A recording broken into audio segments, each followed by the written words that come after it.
Who wants to look at the waiver wire? I do. Michael does. Let's do it. Thanks, Josh. It's Michael Bolton here, and it's time for another episode of the Locked On Fantasy Basketball Podcast. Let's get to it. Let's get to it, indeed. You are Locked On Fantasy, your daily NBA fantasy podcast. Part of the Locked On Podcast Network, your team every day. Hello and welcome to the Locked On Fantasy Basketball Podcast, brought to you by Basketball Monster. My name is Josh Lloyd and today's episode is brought to you by the thugs in the scallop industry. I'm also the lead fantasy analyst at basketballmonster.com, and you can find me on Blue Sky at joshlloyd.bsky.social, on Twitter at redrock_bball, on TikTok at redrock_bball, and on Instagram at Locked On Fantasy Basketball. Check out lockedondaily.com. We've got newsletters for your favorite team. Well, for all teams, not even if it's not even your favorite team. Maybe you just want to know something. LockedOnDaily.com. Maybe you want to go to the Raptors newsletter to find out about the news that Emmanuel Quickly has been upgraded to questionable out of nowhere. There you go. The big fella is ready to come back. Check it out, LockedOnDaily.com. And if you've got a spare bang to give, I'll take two of them. One on the audio side, one on the video side, thumbs and bangs and comments and that sort of stuff. Live trade deadline show. We do it every year. I'm doing it again this year. It is Thursday, February the 6th. The deadline is at, what is time? It's at 3 p.m. So we'll be going live from 1 p.m.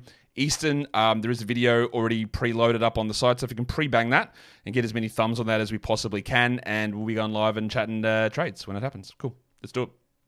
Waiver wire. It's World Introvert Day today. So if you don't want to go outside, if you don't want to talk to anybody, today's your day. Shout out to us. Bang. I know people might not think that I'm an introvert. I am. Like a massive introvert. I really don't want to leave the house very often at all. But that's me. But here I am talking to thousands of people every day. But I am an introvert. I know. You might think it's contradictory, but it's not. I don't think so. I decided long ago. Wow. It is early, and that was weird. In these waiver wire shows, I was giving you the most added players. I go, here's two from the Basketball Monster list, and here's two from Yahoo, and here's two from Fantrax. So I thought, well, why am I only doing two? So I'm going to expand that portion of the show, just give us a few extra names to cover off. So here are the top 6 added names off Basketball Monster over the last 48 hours. Number 1 on that list is Dillon Brooks. Now, yesterday I did my streaming show, and when I was doing that, I wasn't sure if Brooks was going to play. There was a tag on him about being questionable for personal reasons, but he's off the injury report, so he's available to play. And usually when I'm talking streams of the day, anyone where there's a level of doubt about them playing a questionable tag, I won't include them in that. But Brooks is available, and yeah, he is red hot at the moment, Brooksy. And we know it won't last, but Amen Thompson's out, so there's no one coming for the minutes. That means some extra shots, maybe some extra ball handling for Brooksy. Yeah, we love it. We think that is that's me, not you. You can think what you want. I'm not controlling your brain yet. Dillon Brooks is worth streaming, and he's worth looking at. The second most added player on Basketball Monster, I'm not really sure about this one, Max Christie. Well, I'm not sure. It's there. I know it's there. That's the data, but I get it. Sort of, but also not really. Christie's fine. He was playing pretty well. I wouldn't say that there should have been a rush on him to make him the second most added player. And yeah, at the moment, I don't think we're talking about him as a 12-team league guy. It's just interesting that's the direction it went. Gershon Yabusele, the third most added player. That is largely because Joel Embiid is out for Wednesday. So we're talking one-day stream stuff there. He played well in the last game with Embiid in, so maybe, but yeah, we're talking stream stuff. Tristan da Silva has had a really good run of games. There was one absolute stinker in there, but the other games were really strong. And while Paolo and Franz are out, both of them, I think, need to be out for this to work. Da Silva is worth having. The next one is Spencer Dinwiddie, and that one's just a blanket, clear, across the board, must roster player. There will be nights when he shoots 23%. You tell me if this is right. I don't think this number's right, but 3 of 13, 23%. I feel like it is. But that's sort of the number you feel like you're going to get from him. You might get 7 assists and a steal with it, and you'll get other nights where he has 20 points on 9 shots or something like that. He is a guy just to roster everywhere. And the 6th name on that list is Kelly Oubre. Now, that's largely because he had 8 steals in the last game. So people are going, he had 8 steals. Maybe you can have 8 steals again. He can't. Let's go on record and tell you he can't. He will not do that again, ever. It won't happen. I'll stake a claim on that. Kelly Oubre will never have a game with 8 steals again. Cool. He has been generally all right at getting steals, but he's been like getting 6 points, 7 points. His low usage has been very weird. I don't mind it because the minutes are there, the floor is there. But overall, that is a clear chase. Because 4 or 5 games before that, he was terrible. Solid game, the last one, but yeah. Chase. The top 6 most added players on Yahoo. Very interestingly, 5 of those names that I just gave you on Basketball Monster, not including Dillon Brooks, but Christie, Yabusele, De Silva, Dinwiddie, and Oubre were the 5 most added players on Yahoo as well. So I don't want to double up on them. I'm just going to go down to the next six names. And the 2 top names there are Miami Heat players. And good luck to you. Hayward Highsmith, Little Chungus, Nikola Jovic. Now, both of those guys have had some pretty good games lately. But, of course, for the next Heat game, which is today, they're reintegrating General Soreness himself, Jim Butler. But the benefit here is that Miami is one of only 3 teams with a Wednesday, Thursday back-to-back. So it makes sense. And you're taking a flyer on that. Rozier is going to miss one of these games. Highsmith might play 30, might play 20. Jovic might play 30, might play 15. I don't know. But you do get 2 games opportunity there. You get 1 without Rozier. Totally reasonable. Malcolm Brogdon and Russell Westbrook, the next 2 most added players, they just need to be on rosters everywhere. They just have must-roster players. The next one's Keon Johnson, which I'm going to guess is a 1-day stream because Cam Thomas is out. Johnson started the last game even with Thomas back. That won't last long-term. And we're going to get D'Angelo Russell returning here as well. Or, I say returning because he actually used to play for the Nets. Keon, I don't really see as having that long-term value, but for today, sure, whatever. And the other one is Noah Clowney, who, again, at the moment, is a glorified points and threes guy. The profile on him and what we saw from him last season and what we saw from him in the G League is, hey, you get rebounds and you block shots. That hasn't happened at all this season. I'm not throwing that away. I don't think that's going to, he's just not going to do that anymore. He's 20 years old. I do think he's going to be able to do it. And I do believe in rostering Noah Clowney at this point. But as I have said, ever since that trade went down, I don't think that it's full go at this point. It's worth having, but they've got to try and figure out where Simmons and Thomas and Russell and all those guys fit in together. And Clowney might move back to the bench and start later on in the year. So I've got no problem grabbing him. I just don't think this is a run at top 100 numbers for Clowney at this point. That's how I would view that. Now, I was going to do the top 6 names on Fantrax, but for some reason, the Fantrax roster percentage numbers or the roster percentage increase numbers, they don't make any sense because there's only like 4 guys who are considered with positive numbers when I was doing it. And okay, why? Why are the added numbers really small? So I didn't include Fantrax in the the most added guys, but we do most drop. There was a bunch of guys there, so we'll do that. But on Basketball Monster, the top dropped players. Number 1, Royce O'Neal, injured. See you later. Easy drop. The second one, Larry Nance Jr., injured. Easy drop. Get that garbage out of here. The third name, Shavano Budrick Healed. Well, the reason he's on the drop list is because he's Buddy Healed. Get that garbage out of here. I will never, ever be told again that Buddy Hield is good. I don't care what happens. No one can ever tell me it. No one can ever tell me he's the unlocked piece. He's the replacement of Clay. He's the guy they need. He's bad. And it doesn't take long for teams to figure it out. We're on team 4 of this now. Pelicans, Kings, Pacers, Sixers, Warriors 5. He's bad. You shouldn't roster him. He needs 32 minutes. He needs 24 to 25 usage to be a fantasy guy. And no team's that dumb. Duncan Robinson and Jaime Jaquez Jr. Robinson, sure, he's injured, so that's a drop, and he's only a stream guy. Dropping Triple H at this point with a back-to-back is marginally curious. Now, let's also be very clear. He's also very bad, and even games where Butler's out, he'll chuck up 1 out of 10 that are good. But just with the absence of Rozier, with the back-to-back games when 27 other teams don't have that, probably would have held him. But that's all right. And then the other one's TJ McConnell, who, with Neesmith maybe returning soon and Shepard back there and Nembhard and Mathurin, there's just not enough for Tej to do, so we don't do him. The most dropped players on Yahoo, there's some very reactive moves here. And I think this is probably the most illuminating dropped list that I've seen. The number 1 on this list is Scottie Pippen. And I know, yesterday was very bad from Scottie Pippen. He didn't score, he played 21 minutes, and the Duck Luke Kennard played over him. But did you add Scottie Pippen for a 1-day stream? That wouldn't have been how I approached that. Now, again, I have been, I'm not going to say at the forefront, but I've mentioned it many times, that the Grizzlies, they will start him, but they don't want to give him 30-plus minutes a night, even with 2 point guards out. They'll start, he'll play 25, he'll play 28 minutes, and as soon as someone comes back, we don't roster Pippen. They've been very clear on this. That when the opportunity is there, you do it, right? But they don't actually want those big minutes. But I'm not dropping him after 1 bad one. The opportunity is here for 3-4 weeks as a starting point guard. Maybe 2, I don't know. And I don't think they go full-time into Luke Kennard as a starting point guard. It will be up and down for Pippen, absolutely, but I would not have moved off him after 1 game. Derek Jones, cool. I guess people streamed him in for a Clippers game. That's all right. Move on. You've done it. It's finished. It's over. No problem there. The next one is crazy to me. A couple of names on this list are crazy. Why would we have dropped Jeremy Sochan? Come on, guys. And the third most dropped player was over 3,000 drops. That is insane. I know he got hurt last game. Are people expecting that he's out for the season? Do you not have an injured list if that was the case? What are we doing? That is the most unhinged name I've seen on a most dropped list this season. What? Okay, so just a quick reminder: if Jeremy Sochan pops up on your waiver wire, go on at him. Now, maybe I'm talking to my ass and they revealed that he's got some sort of Mark Williams-esque back injury and he's never playing again. Maybe that happened. I don't know. But come on. It makes no sense. I can't explain it. That is a panic move. And it is a great highlight that if you talk buy lows, you talk sell highs, you talk waiver wires, but never, my double Onyx won't allow it. That's cool. But there's clearly 3,000 plus leagues with an idiot in them. And if you're one of those people who dropped Jeremy Sochan, I apologize humbly for calling you an idiot, but do some idiotic self-reflection. What are you doing? Why did you drop him? Sometimes we have to acknowledge that we're idiots. I acknowledge it all the time. Just to move past being an idiot. Max Christie's been dropped. We just talked about him. Cool. Andy Nembhard. Last game wasn't particularly good either.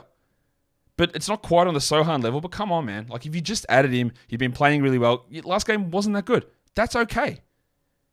I'm not a big Andy Nembhard guy. I don't think he's a future star or anything like that. It's a strong run. He's playing well. One bad game. Just hold him, man. Like, come on. And the last name on that list is an easy drop. Like, putting those two guys together, like those last three names on the most drop list, Max Christie, totally reasonable. Probably shouldn't have been added in 12s. All good. Andrew Nembhard, why would you drop him? And the next one is Kevin Porter. Yeah, like, why? What? Get that garbage out of here. Porter, easy drop. Easy drop. Yeah. I'm going to look at the Fantrax most dropped players in a sec. But I do have to tell you that today's episode is brought to you by the big fellas over at Game Time. Live events. This is what they do. Sports, music, theatre, comedy, whatever it is. Going to a concert. I actually went to I haven't been to a concert in a long time. Went to a Pearl Jam concert last year now, 2024. It was great. I loved it. We love live music. We love going to live sporting events, and Game Time Picks, which is their new feature, makes it even easier to get those tickets to those your favorite events. Filtering out the fluff is what Game Time Picks does, showing you the incredible deals on the great seats, so you don't have to waste time searching through thousands of tickets. So when you're looking for those tickets to whatever event it is that's live in your town, Game Time Picks is the place you need to go. Plus, the app's all-in pricing shows the total cost up front with no surprise fees at checkout. So take the guesswork out of buying tickets with Game Time. Download the Game Time app, create an account, and use the code LOCKEDONNBA for $20 off your first purchase. The terms do apply. Of course they do. Again, create an account, and redeem the code LOCKEDONNBA for $20 off. Download Game Time today. What time is it? Game Time. Okay. We're looking at the waiver wire, and let's go to Fantrax at the most dropped players on the Fantrax platform. Number one is Obi Toppin. He has reverted back to being Obi Toppin, and that means you revert his ass all the way back onto the waiver wire. Very easy decision there. Look, unless you're in a 16-teamer, 14 maybe, but you don't hold him in anything shallow like that. The next most dropped player is Yas Queen, Trevelyan Queen, who had like a 2-game Linsanity run. And then, could literally just be out of the rotation now. Jamal Mosley, low-key, good coach, very good coach, impressive coach. I would say, if we're talking coach of the year, okay, here's a question, and I want you to drop it in the comments. Number one, what color underwear are you wearing? Number two, who do you think the coach of the year is? Is it Dagnott? Is it Thibodeau? Is it Mosley? Is it Jenkins? Is it Billups? Who do you think the coach of the year is? Because guys like Jenkins and Mosley have dealt with incredible injuries. And the way Jenkins is not getting any love for coach of the year, he's just reinvented the team. He's like, all right, we're going to use our depth.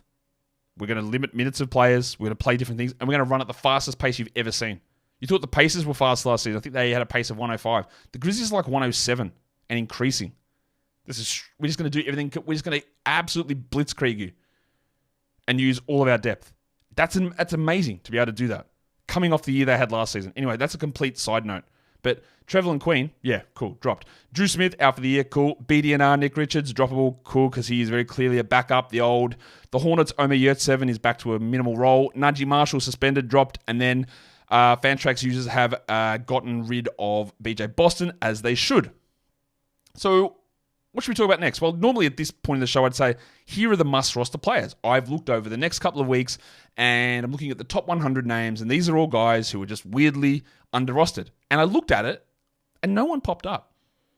There was no one on that list where I went, yeah, make sure you're grabbing this guy. The one name I will say is Yves Missi, right? Who is 38% rostered on Yahoo, but using my Basketball Monster advanced roster number, which I've got to have a better way of saying that phrase. It just feels too long. But anyway, he's at 100. So I'm going to guess in the majority of people watching this show that Misi's not sitting on your wire. That's my guess. Hey, that's another question. I'm going to ask you a lot of questions today. I just want the comments section flooded. Is Yves Missi available in your league? And if so, please tell me the parameters of the league. Because he shouldn't be at this point, even though I have doubts long term. But otherwise, no one popped up as a name that I looked at and went, yeah, this guy is going to be a must roster guy in the short term, and no one's figuring it out. No one really popped like that. Everyone who I think should be rostered has been grabbed in enough spots where it's probably not worth that discussion. So I'm not going to just force names in for the sake of content. You hear me talk about names, and like I talked about, like Andy Nembhard being dropped before, or Jeremy Sochan being dropped before. Like, they're very clearly must roster players. But I'm not going to sit here and go, here's the top 100 players. All 100 of these players are must roster guys. Pretty pointless. But what I can do is tell you guys that are over-rostered, who I don't think that you need to hold on to. Now, of course, when I say droppable, does that mean you have to out there just go and drop them immediately with no plan? You go, all right, drop that. What now? No. If they're sitting on your roster, you look at it critically. You look at it inquisitively. You look at it with whatever other thesaurific. Is that a word? I don't know. Is thesaurific a word deriving from a thesaurus? It probably isn't, but Webster's, come at me. I've given you a new one for next year. Any of those sort of words. You look at it and go, if this guy's on my roster, is it worth it? Why am I holding it? Why am I holding this guy? Can I get more value from streaming? Can I turn a 3.8 game per roster slot into 5.5 through streaming? Maybe. I should really try and work that out. What the actual number is of getting stream. I say 5.5, and I'm pretty sure that's correct-ish. But there is an easy way to work that out, and I will work it out at some point. Remind me. Third comment down below. Josh, figure out the number of games that you can get through a streaming slot. 3.8 is the number if you just hold someone through a season. Figure out the other one. Anyway, have I explained what this is? Am I waffling? Of course I am. Jeremy Grant is a droppable player because he's bad. He's injured. Also, he's bad. And thirdly, he's bad. So Grant will have the big game, sure. But why do we hold through it? We know we don't. We think that he'll suffer a sore knee problem through March and April. We think that. We know that he's never going to get a rebound. He's never going to commit a single thing to doing anything defensively. And even his shot is off. So why are you holding him? Because you've been force-fed through mainstream media that he's his prime 3-and-D player. Well, the MSM lies to you. Onyeka Okongwu's a droppable player. And that sounds stupid because last game he was really good. But we've also had 10 weeks of this. And he can have a good game. He can have a bad one. And no, I don't care that Larry Nance is out. It does not affect him at all. Doesn't change a single thing. You can absolutely hold a Okongwu, but you don't have to. I got Dick on here. I just don't see it. My thoughts on Dick are really clear. I've said it all the way through, is that Dick is fine. Dick is good when there's one other player next to him, one other star next to him. But guess what? Barnes, Barrett, and Quickly are all going to play together in the next week. Dick's also dealing with a hamstring issue. So don't hold him. Dennis Schroeder. I believe Schroeder is going to be better than he currently is. But that's, when you're the 300th ranked player, you probably do want to be better than you currently are. So, see you later. No point. This is also, and I am very well aware of biases and mental conditions and ideas that we have in our brains about, and I can't always name them all because, you know what, I'm just a basic man sitting here talking into a camera. But when I see a trade of Dennis Schroeder to Golden State and go, yep, I think he's going to be droppable, and he comes out and lays turds like this every game, I go, see, knew he was going to be droppable, so drop him. But if I had the thought, no, I think he's going to thrive in Golden State. Usage will be fine. He's going to play a big role, play 33 minutes. This is just a blip. He's getting used to it. He can rationalize anything. And I say, well, just hold maybe a week. But I don't have that thought. So therefore, I put him on there because I'm ready to get rid of him. Because my initial instinct was, see ya. 2 weeks in, my instinct is actually see ya twice. See ya, like, get out of here get out of here, come back, and then get out of here again just so I can make the point really clear. But it all depends on your initial viewpoint, I believe. Anyway, jack him. Rui Hachimura. He's been on my jack list for like 4 years. Rui still has stands somehow. We saw last game that it wasn't good. Now, he won't necessarily be that bad, but Dorian Finney-Smith arriving definitely doesn't make it better. So, yeah. And the last one is Ben Mathurin, who was also really good last game.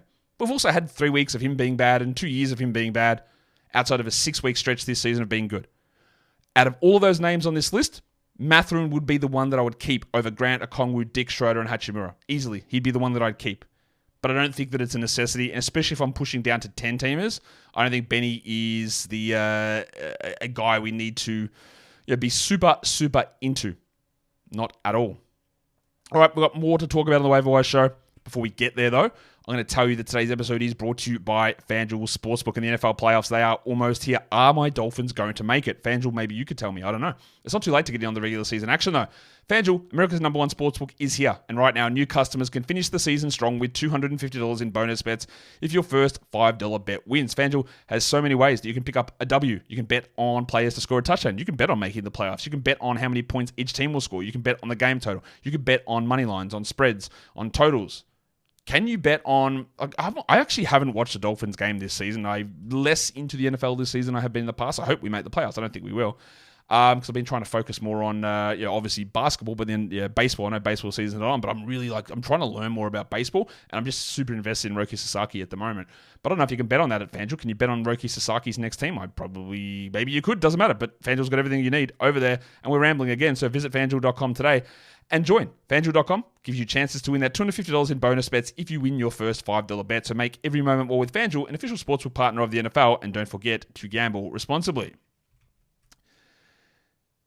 You never know what I'm going to say during an ad read, not a little chunk of info about my life or interesting stuff, or just honestly waffle. You might get it. It can come at any point, and that is what she said. Let's talk about hot players. Who've been top 100 dudes over the last 7 days, and are they worth caring about? Because often sites will go, well, this guy is, the player rate is showing you the last 7 days, and this is the production, and we're tracing these numbers, and blah, blah, blah. Well, let's have a look at the top 2 names on that list. The pretty relatively popular ads. Number 1 there is Passion Pop Justin Champagnie, the Washington Wizards starter, who is the 61st ranked player over the last week. Because why? One of those games was 45 minutes and he went off. But we much like with Dick, we know the story with Passion Pop. We know what happens. 2 guys out, he'll do a lot. 1 guy returns, 2 guys return, 15 minutes. The 240 game is impossible. This is one of the... I will say that this is the main thing, and I'll also tell you in 2 shows' time that there are 3 other things that are the main thing to pay attention to in fantasy. But this is today, for this very moment, this is the main thing I want you to look at. Anytime you're thinking about something or trying to justify someone's production remaining or a value of a pickup or whatever, you play the 240 game. What's the 240 game? Every single game in the NBA, there are 240 minutes to allocate to players on a team. Most teams will play 9 to 10 players, unless you're Steve Kerr. Most teams will play 9 to 10 players. So have a look. How does a player, and Champagnie probably needs 26 minutes at least to be worthwhile 12-team league value, how can you distribute those 240 minutes out to get him enough minutes? When there's Carrington, Poole, Brogdon, Kuzma, Kispert, George, Sarr, Valanciunas, how can he play enough? The answer is he can't. The same goes for Scooter Henderson, who put up some really good games. Now, most of you probably already voted Chauncey Billups as Coach of the Year down in the comments below. But when Scoot played 30 minutes, he looked good. And then Tamani Kamara came back, and he played 23 minutes, and he played poorly. We cannot rely upon that. So, yeah, he's been hot because he had 2 really good games. He's a 65th ranked player. And this is another thing we need to do as fantasy people, managers. You can have the thought, I guess, internally. But be cautious with it. As soon as someone has a big game, is this the breakout? Is it happening? Are we here? No, we're usually not. Usually we're not. Usually a breakout's also not one game. It might be multiple things. It's usually not. And context is always going to be very important. But I hope that's what I'm here to provide. Anyway, it's really tough to hold Scoot through this because the minutes, again, Simons, Sharp, Kamara, Avdia, Grant, the centers, finding 30 is just hard, man. It might come later on. Again, that's what she said, but it might not. Mosey Moody is the 82nd ranked player. And you might say that was only one game. It's actually 2 games that he's played over the last week. That's per game. It was largely because of one real pop-off game. And I that's it. Not talking Moses Moody anymore. Done. Jordy Clarkson, 90th ranked player. Yeah, we can roster him at the moment. Absolutely. You know it will turn bad at some point. You know there will be an injury or a trade that's somewhere that puts it all off the rails. But for now, I think he's totally okay. Dean Wade had really a strong run of games. He's 91st over the last week. Last game wasn't particularly good. He's a stream sort of guy on a schedule advantage scenario, and that's about it. And the last guy there is the Duck, Luke Kennard. We talked about him tangentially at the start when talking about Scott Pippen, but Kennard's last game was great. He's 102nd over the last week. But we also saw him in an extended run as the point guard last season, and he was really disappointing. Now, he was very good against Phoenix, a team in complete shambles. He was very good in that game. If I'm in a 14-team league, Kennard is definitely worth it. Is he like, would I swap Pippen for Kennard? I don't think I would. I don't think I could understand you doing it, but I don't think I would. But that's a really strong run from Luke. He can obviously shoot unbelievably well. Sometimes he gets assists, but I'm not going to be fully like trustworthy on that. Got 5 names here to talk about that just are an interesting guys replacing other injured players.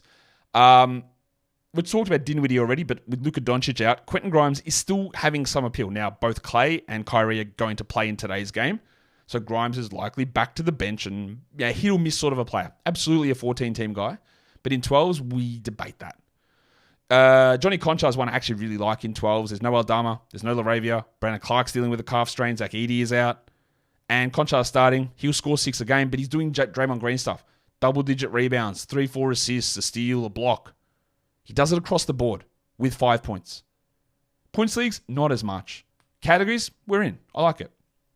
Mr. Black is a tough one to get my handle on because he's bad. He's not good as a player. Right? Don't care what we want to say. He is not good as a player.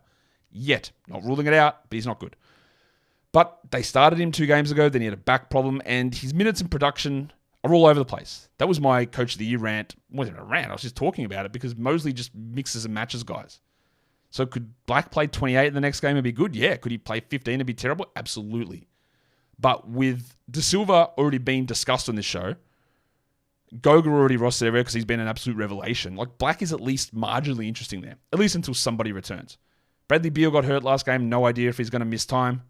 They've only got 1 game this week, so we're not rushing on this. But if it turns out that Beal is a longer-term thing, and I don't think it is, then Grayson Allen will be the replacement. No O'Neal, no Beal means we get Grayson. And the last name there is Peyton Watson, replacing Aaron Gordon. Westbrook is your priority. Watson is not a 10 or 12-team points league guy. He's barely a 12-team category guy. And it's really if you're looking for specific areas. Because if he was 33 minutes a night, we'd be all over it. 26 as a bench player makes it a little bit iffier. I've got 6 more names to round out the show. Number 1 on this list is Trayce Jackson-Davis. He just has to be rostered.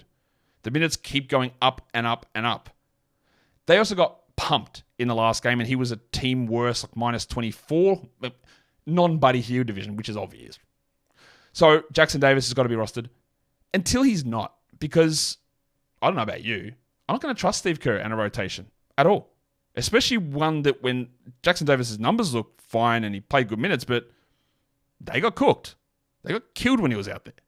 So does Kerr look at that and go, all right, time to re-break out Kevon Looney. Time to put Draymond back at the 5 and John Kuminga to start. Is that something that could happen? Absolutely it could. So for now, you roll with him and then adjust later on. I put Bruce Brown on this because he's like, people have been adding him. No, I wouldn't be doing that. I don't know why you would do that. He's out today, back to back. It's just, there's no priority for them to play him those minutes. Like, to me, Bruce Brown needs 29 to be a 12-team league player. And there's just no way. It's just not going to happen. Patrick Williams is on this list. He's the perennial stream guy. He's the honorary captain of the Jaden McDaniels All-Stars. He was really good in the last game. I'm not going to buy that he's really good. I'm not going to buy that he's consistently good. But I am going to buy they're going to give him minutes. And that's enough for me to consider him streamable And I don't want to say the word to grab him because it's a bad omen type of move for anybody. Like I did it once and cockroaches crawled out of my air conditioning unit. But Pat Williams, like, maybe. But don't tell anyone I said that. Christian Brown is struggling. Now, last game was really good. But as always, context is important. If you want to peruse a box score and say, well, Christian Brown just had 20 points, Josh. He was actually really good. I'll say that's really good. Shout out to him. Shout out to you. Love it for everybody. Say hi to your mum. All that stuff. It's fantastic, right? But the games before were bad. He shot 75% to get to 20 points, which, of course, it's not real. And especially while Gordon is out, it's more usable. But when Gordon plays, like, is he the odd man out? And I would say yes. So to me, he's very fringy. You probably do hold for now, but he's very fringy. I got Donovan Clingan on this list, and I talked about him quite a bit. I just wanted to put him there and just say you can't hold him outside of stashable scenarios. And most of you don't have that. I know what the vast majority of people play, and you can't do this. So don't delude yourself into thinking you can. If you are sitting at the top of the standings and you're cooking, you've got an 80% win percentage, you can deal with it. If you're in games cap leagues, you can deal with it. If you're in weekly lock leagues, you can deal with it. If you're in standard daily changes leagues and you're third or fourth, you can't. You can't. Also, he's not very good. He might become good. He is not very good. And there's no path at this point. So it is just a long-term investment. And the last name on this list, because people also rush to grab him, much like Bruce Brown, is Kelly Olynyk. And I think I know the Raptors are terrible. I know they keep losing. But I don't think they have any impetus to say, all right, veterans, you come in and be mid. What for? Link's playing 10, 12 minutes a night. Boucher, Mobo, these guys can play those minutes too. There's no reason to have Kelly Olynyk on the team. Or on your team anyway for fantasy. And that is a waiver wire show. So, on World Introvert Day, stay inside. Watch this video twice. But also, let me know what you thought about me expanding the most added and most dropped portion of the show. Was it useful? For me, I almost did the thing that I hate that I do, is say me personally. Like, of course, me personally. Who else would it be? But for me, it helped in doing the show because it just gave me extra names to go through and to really think about, like, going through the depths of moves and hitting some other names. And one day I aspire to be on the double onyx, platinum, diamond, titanium, palladium level. One day I'll get there. Yeah, we'll see. Thumb, bang, comment, all that stuff. Be good to yourselves. Nurse the hangover. Enjoy the day. Let's be positive in 2025. Let's acknowledge that we are actually good. Guys, thank you so much for listening, everyone. See ya.